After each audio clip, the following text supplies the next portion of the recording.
Two films released today, and even though I love Suhas, I chose Aa Okkati Adakku for a few reasons.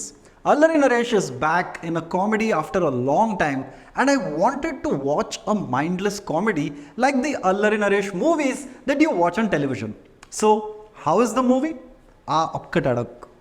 Your honour, నాది ఒక చిన్న request. మా లాంటి పెళ్లి కాని వాళ్ళకి వీలైతే పెళ్లి సంబంధం చూసి పెట్టమని చెప్పండి. పెళ్ళెప్పుడు దొబ్బే వాళ్ళని ఒక కొత్త సెక్షన్ పెట్టి లోపల ఏంచండి please. Hello and welcome to Film Companion South. You're watching NotATollyReview. My name is Hriday Ranjan.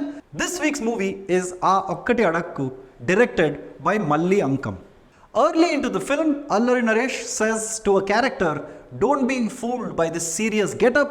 My comedy is still intact," as if to assuage the fears of the audience.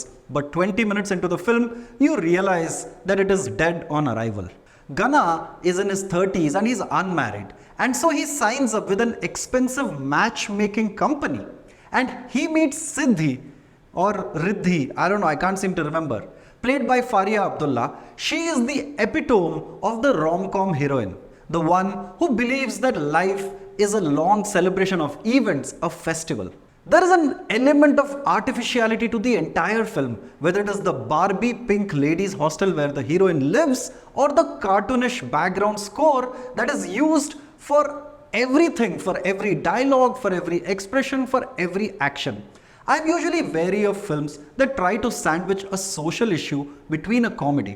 It almost feels as if the jokes weren't good enough, so you need to add a message in there. Unfortunately, gone is the wacky, weird Allari Naresh. Here, he is now progressive and sensitive. He is caring and responsible, and there is no other way to say it, extremely dull. The dull narrative is also marred by strange decisions like zoom-ins into chai cups and dolly shots for coffee cups, or songs that could have been made by artificial intelligence, or should I say artificial dumbness. Just when you think you have seen enough, you see the subplots in the film, and there are so many subplots, you begin to wonder if you have walked into a subway.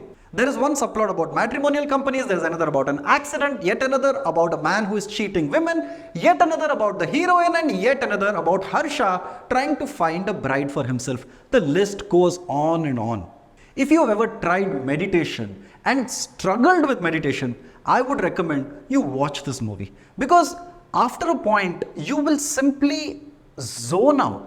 You will reach that perfect equilibrium in your head. The film is also crammed with other actors, Vennela, Kishore and Harsha, who play actors who are pretending to be actors, but they are actually paying their EMIs on the side. Rajiv comes in as an impact player for a few minutes. Ajay looks as bored as a teenager in a PUBG game waiting for teammates to come into the lobby. Throughout the movie, I was wishing I had chosen Suhas's movie instead.